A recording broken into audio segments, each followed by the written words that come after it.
Hey, I'm Mahi Rahimi. We're breaking down artificial intelligence, a modern approach, chapter by chapter. Today, intelligent agents. At its core, an agent is just something that senses its world and then acts on it. So what's the difference between any agent and an intelligent one? Well, that's the big question, right? Okay, let's get specific. Sensors are like its eyes and ears. Actuators are its hands and feet. And the agent function? That's its brain, its rulebook. If it sees this, it does that. But a rational agent has to do the right thing. What does that even mean here? It means always picking the action expected to get the best result, based on what it knows. But here's the thing, rationality isn't universal. It actually depends on these four key things. And being rational doesn't mean you're all-knowing. You just make the best call with what you've got. To build one, you first have to define its world.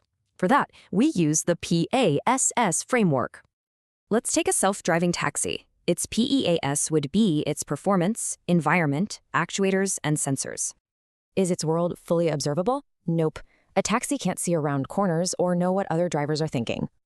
And is it deterministic? Definitely not. Driving is stochastic. It's random and totally unpredictable at times. Okay, so how do we actually program this brain? A giant lookup table of rules seems simple enough, right? But for a game like chess, that table would need 10 to the 150 entries. That's just impossibly huge.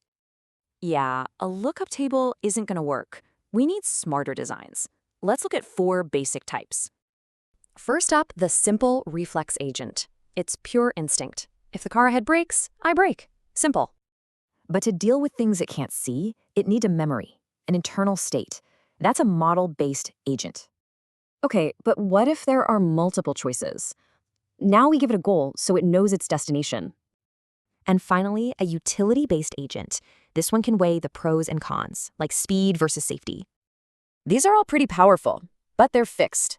What if an agent could actually improve itself? And that brings us to the learning agent. It uses feedback to get better and better over time. But how does it learn? That's the key to everything, and it's exactly what we'll explore next time.